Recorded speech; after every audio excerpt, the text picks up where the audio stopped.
I'm Dutch, and let's react to the Americans. Hello, and welcome to my channel. My name is John, and I'm a typical Dutchman. And if you're planning to come over to Europe for your holidays, or maybe to live here permanently, or if you're wondering what are the differences between the US and Europe, then you are at the right place, because in this channel I look at and react to videos about life and living in America versus life and living in Europe or the Netherlands. And today I'm going to react to a video from Messi in the USA. Messi, famous food. Messi in the USA. I'm going to start with a subscribe and a like. And it was the "Why does American food feel fake? Food Quality Crisis 2025. Why does it feel fake? Yeah, too much sugar in it, too much other ingredients that we have here in Europe we don't use. I don't know. Why does it feel like fake? So I wonder. Let's take a look. And if you like this kind of videos, then please consider to subscribe to the channel. Still trying to get up to the first 1,000 subscribers. This would be very appreciated if you hit the subscribe button. Then we can get more viewers with this channel. Thank you. Now, without further ado, let's take a look what's happening. Play. If this makes any sense. The food, what is going on? Wait. If you're living in America, you have to tell me if this makes any sense. The food, what is going on? Like, it does not taste like food. Like, something's off. Please tell me I'm not the only one. Is American food even food anymore? Chicken that chews like rubber, strawberries that rot in just 2 days, and beef that crumbles in the pan like Play-Doh. People travel abroad and swear they feel healthier after a single week of eating there. But back home, the same groceries leave them bloated, tired, and asking what is going on with our food. The truth. Yeah, I hear a lot of those reactions of people coming over to Europe, to Europe, to Europe, and after a week or two holidays, they are much healthier, lose weight while not eating any special things or leaving. So yeah, Walmart burger meat.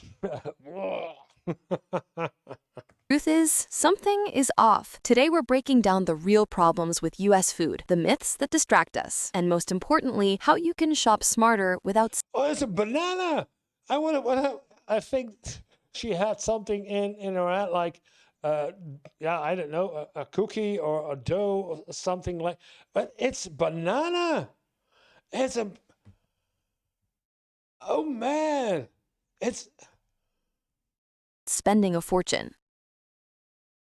Ground beef changed, or am I just like completely crazy? I will literally get my ground beef from the store. The date will be like 3 days later, that it's like the sell by date, and then it's brown the next morning. Like, I literally have to cook it the day that I go and pick it up. And why does it have such a weird smell now? I've bought meat from Kroger and Walmart.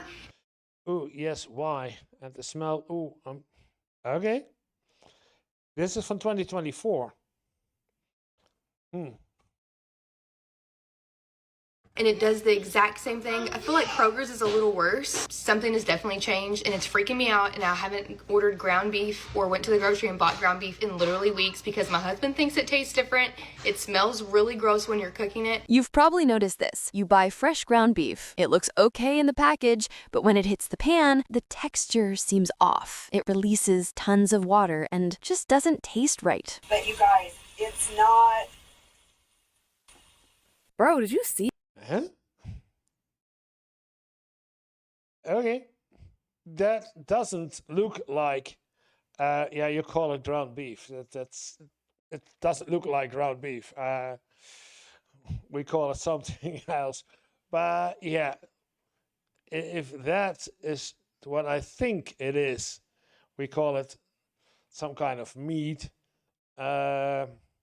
It's ground beef. I'm gonna look it up. I need to if ground beef is actually runder gehakt, as we call it.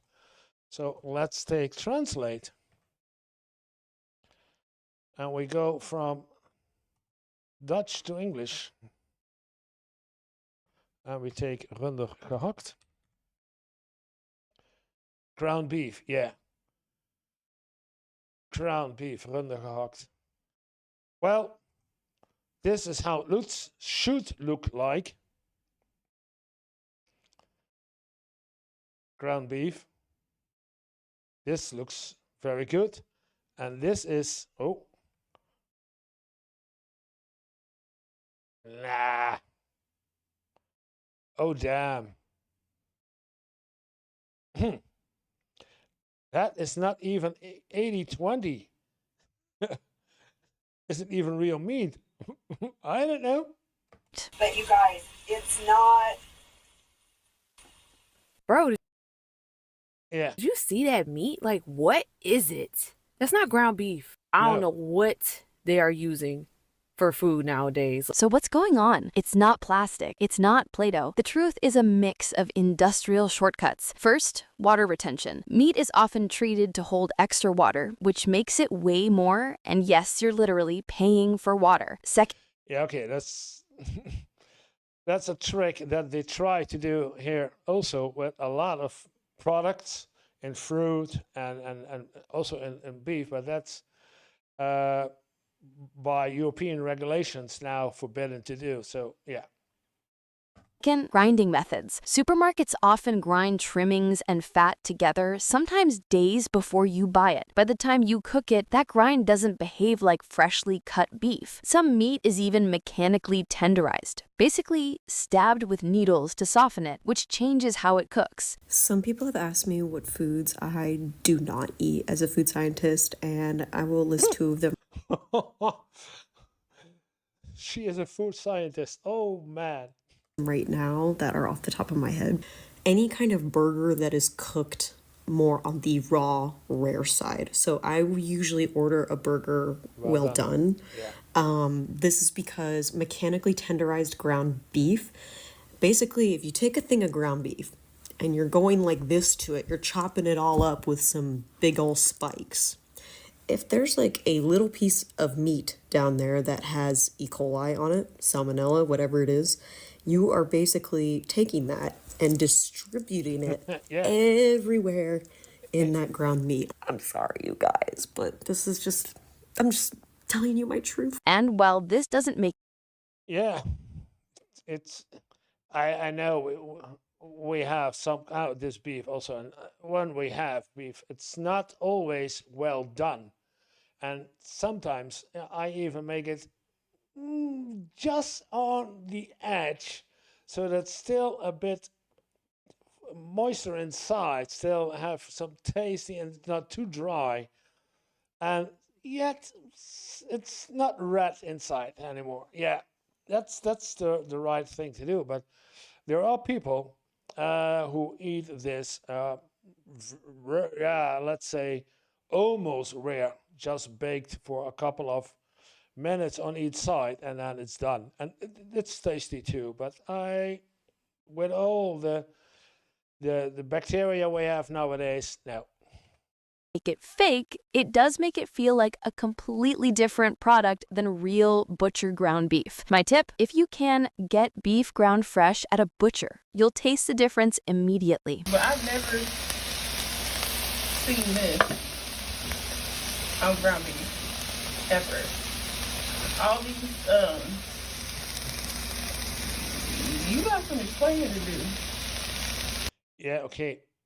If it is this black, I would say it's burned. But if she said, because the rest is not, yeah, maybe she overcooked it, but I believe her that she said this is a color that isn't normal. I think it's not, no. I bought this chicken at a local grocery store, and immediately it started falling apart as I was getting ready to bread it and put it in. Is that chicken? And immediately it started falling apart as I was getting ready to bread it and put it in the fryer. It started stringing up and it totally disintegrated after I filmed this video. Broke down into these stringy substance-like things. What is going on with the chicken? Does anyone have any thoughts on this? Ever notice how American chicken shrinks, leaks water, and sometimes chews like rubber? That's not your imagination. Much of it's been plumped, injected with water, salt, and additives to make it look bigger. You're paying for water weight, not meat.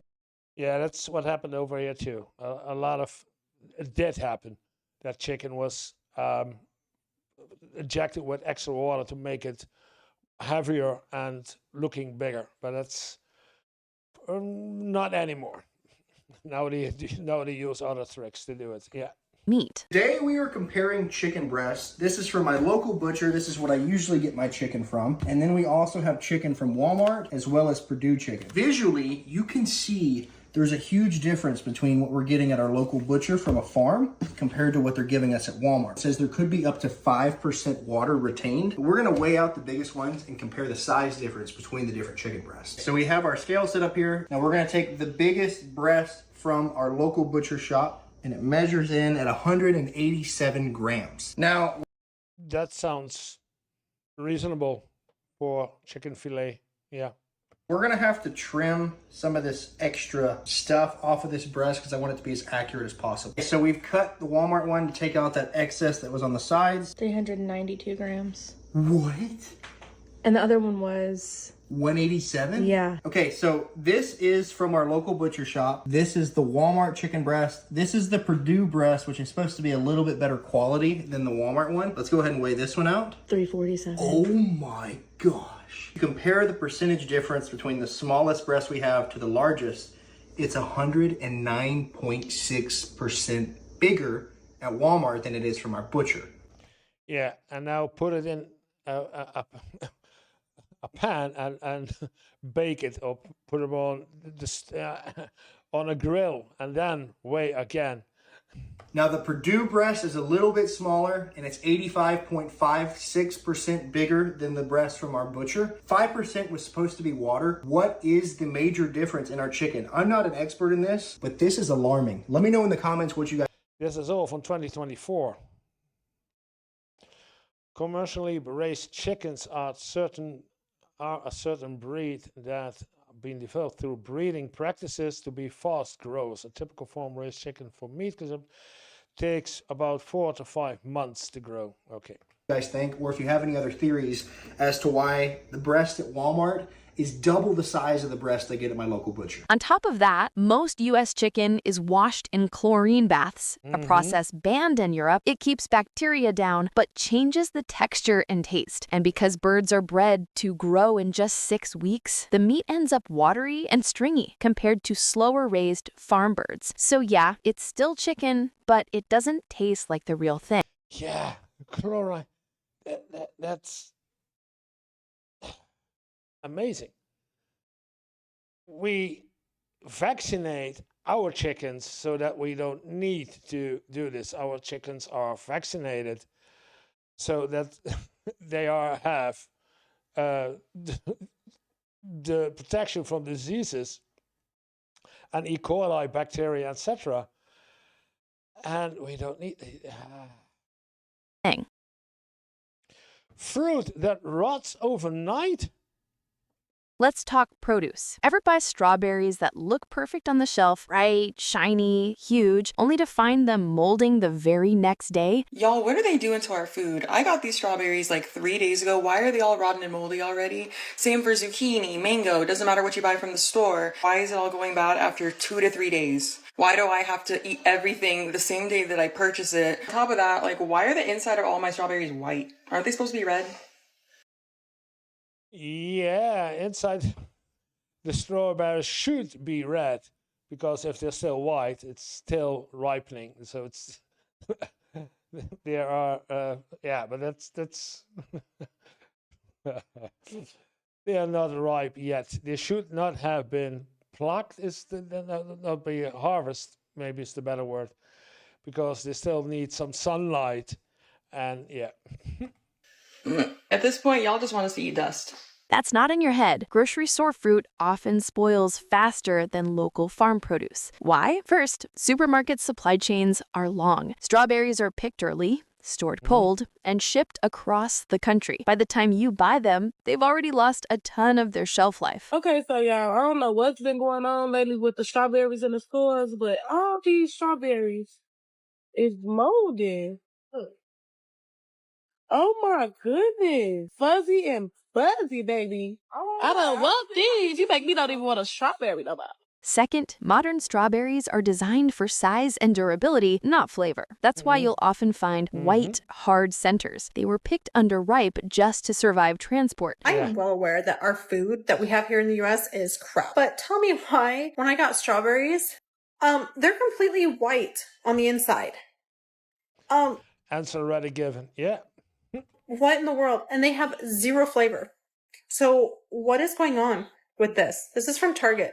I've never had white strawberries before. Like, what is this? I'm getting tired of it.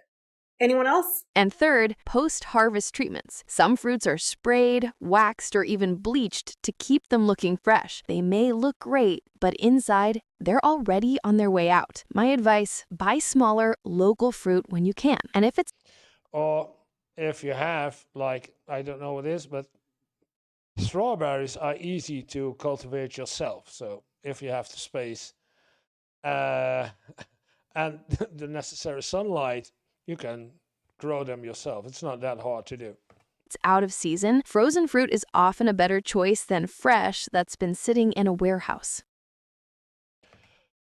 The bioengineered label. The bioengineered label. So we just came to the store to find some foods that don't have bioengineered food ingredients. And we started here at the soup aisle, and every last one of them seems to, except this very small portion right here. These are the ones that don't have bioengineered food ingredients. All of these bioengineered. And like 90% of them, we went through a ton of cans, and every last one. These aren't, because they're organic. You think, oh yeah, these gotta be healthy, right? Contains bioengineered food ingredients. Yep, almost every Campbell's does. Says it right there. Contains bioengineered food ingredients. Have you seen this label? I don't know if we have over here bioengineered food. I assume that we have, and that it should be on the label, but I will say that most of it's not bioengineered food. It's fresh or based on fresh foods over here in Europe in general. The Netherlands, but Europe in general. Yeah. Contains a bioengineered food ingredient. It sounds harmless, but what does that actually mean? A couple years ago, the USDA replaced the word GMO with bioengineered. It's the same thing, just friendlier marketing. Same product, bought 4 months apart. Notice now contains a bioengineered food ingredient. Trash. The problem is, companies don't have to label everything. If an ingredient falls under certain thresholds, they can skip it. That means you might still be eating GMO ingredients without ever knowing. I'm here at Aldi, and almost everything they have contains bioengineered food ingredients. Are GMOs inherently bad? Not necessarily. The science is complicated, but the lack of transparency makes people distrust the label. And honestly, I don't blame them. Why food feels different abroad. Yeah. How could I eat pasta, pizza, and wine every day and actually lose weight? What is wrong with the food that Pasta, pizza, and wine every day and still losing weight? Yeah.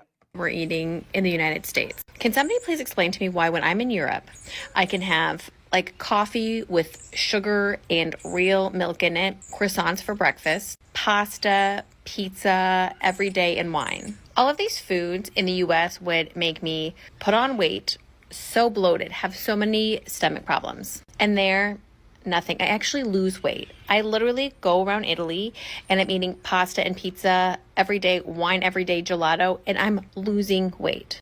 From the US, I'm trying to eat really clean, eating my little salads, eating my quinoa, and like, I bet it's not happening. And before you say, oh, because you walk so much, I walk all the time. Like I do my 4-mile walk, sometimes like twice a day here in the US too. So it's not the steps, it is what we're putting in the food. Ever go overseas and notice something strange? You eat pasta in Italy, bread in France, or sushi in Japan, and suddenly you're not bloated, you're not tired, and you feel better? So why does food feel so different abroad? The food in the US is poison, and let me show you. I've been in France for the past 14 days, and my clothes simply no longer fit.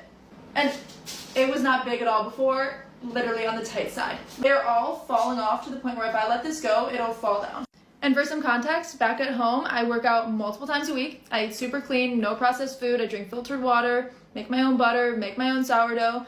It simply doesn't add up. Like, what is the difference? It has to be just the quality of food there. A big reason? Additives. The US allows thousands of chemicals in food that other countries ban. Artificial dyes like Red 40, preservatives like BHA, even chlorine-washed chicken, perfectly legal here, but banned or heavily restricted elsewhere. Another factor? It's a leaf of bread? Yeah, because American bread has so many chemicals to increase shelf life that it will always return to the original shape, like memory foam. Supply chains. In Europe, bread often has 4 ingredients: flour, water, salt, and yeast. In the US, bread can have 30 different additives, stabilizers, and dough conditioners. It's Yeah, good. Water, flour, salt, and an egg. not that Europe is perfect, it's that our system here is designed around convenience, mass production, and shelf life. Flavor and nutrition come second. I go to college in the Netherlands, and every time I come back to the US, I have to see a nutritionist because my stomach is in shambles. So I want to talk about the 2 biggest differences I've noticed. When I studied abroad in Amsterdam, literally all of my gastronomic issues magically vanished. Between the food in the Netherlands and the food in the US. Number 1 is not talked about enough. When you go to a grocery store in the US, you have like sugar-free yogurt, sugar-free candy. You have all of these substitutes that seem like the healthier option, but it's actually just extremely processed and hard for your stomach to digest. No wonder you can't find these alternatives in Europe. Number 2, the supermarkets in the US have so many options. If you go to a cereal aisle in the US, you're gonna have like 40 different cereals to choose from. And when you go to the cereal aisle in Europe, you have like 5 different cereals because half of the ingredients that are in the cereals in the US are just banned. Yeah. So what can you do about it without going broke? Here are some practical tips. Fake Buy fruit. local when possible. Farmers markets, CSAs, or even smaller local grocers often sell fresher food. You're losing money shopping at big grocery stores. Everything I got from our local farmers market, and I saved money because I did the math in comparison to Walmart. I got these gorgeous tomatoes, 5-pound bag of Vidalia onions, cute little cucumber poppers. These are delicious. Whole thing of cherry tomatoes, 2 big huge eggplants, a ton, whole mess of squash, whole bag of zucchini, a whole big old bag of mixed red and golden baby potatoes, and 10 rainbow bell peppers. I spent $32 for all of this. At Walmart, it would have cost me $53. Oh, she already answered the question of what would it usually cost. So all this fresh, actually fresh, for 32 versus 53. 53. I saved $21. $21 on all of this. Anyway, this. And it looks like a lot healthier. I assume that it is. Your son, shop your local farmers markets. Frozen produce is usually picked ripe and frozen quickly. It can actually be healthier than old fresh fruit. If you eat meat often, consider buying from a butcher. I just left our local butcher shop and I want to show y'all what all I got. I spent a total of $85 and I got 4 packs of hamburger meat. These are 1.5 pounds each, so I got 6 pounds total. I got a pack of boneless pork chops. I got 2 boneless ribeyes and I got a 3-pound chuck roast. Now this is all locally farmed beef and pork. Out of curiosity, I went to my Walmart app and I added everything, all of the same stuff to my Walmart cart, and my total was $115. And God knows where that meat's coming from, if you know what I mean. So don't let Walmart trick y'all into thinking that y'all are getting the best deals by shopping there. If you have a local meat market, go. Local butcher 85, Walmart 115. $30.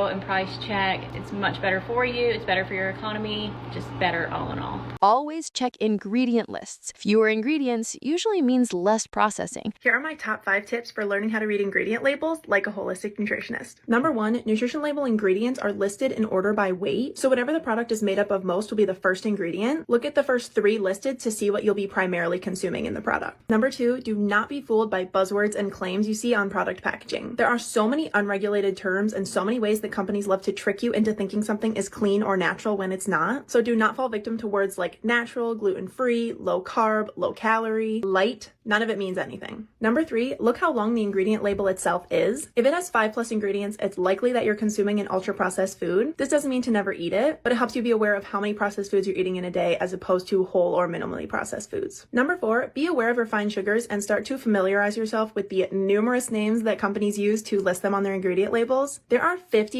common terms for refined sugars that you'll see on different ingredients. 50+.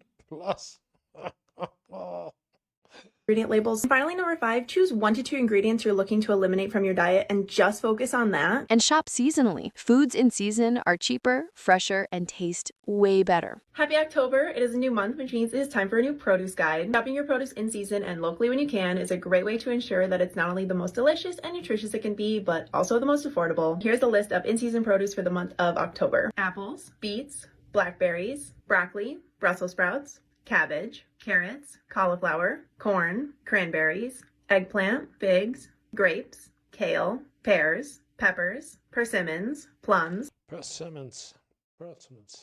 pomegranate, potatoes, pumpkin, squash, sweet potatoes, and tomatoes. So, is American food fake? Not exactly, but the shortcuts, added. Is this an ice cream? Nah, it's not a drumstick. Oh, it's a drumstick? I would say it's an ice cream. It's an ice cream. It's drumstick, not fully melted. Melting after almost... Whoa. So, is American food fake? Not exactly. This is an ice cream. There's a lot of fat coming out, but this is drumstick not fully melting after almost 24 hours of sitting out. Is this a drumstick? This looks like a chocolate ice cream that is melted, and there's a lot of, I don't know what kind of syrup is coming out of it, but a lot of sugary stuff. And yeah. But the shortcuts, additives, and industrial tricks can make it feel fake. The good news is you don't have to accept it. With a little awareness, you can eat better, save money, and avoid the worst of the system. Now, I want to hear from you. What's the weirdest food experience you've had from a U.S. grocery store? Drop your story in the comments. I'm betting there are some wild ones. And if you found this eye-opening, hit like, subscribe, and share this video, because the more we know about what's really on our plates, the better choices we can make. If you're living... Oh. Yeah. Wow. I want to take a look at the... Close this one and take a look at the comments. I'm from Germany. I have to go to the US multiple times in a month. Wow. I stopped eating anything there. My body simply can't handle it. Even bring my own water and do 3-day fasting cycle.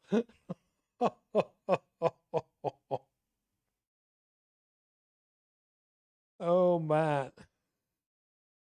I live in Philadelphia and we have a supermarket chain called Cushion's Cousins? Whoa. Cousins.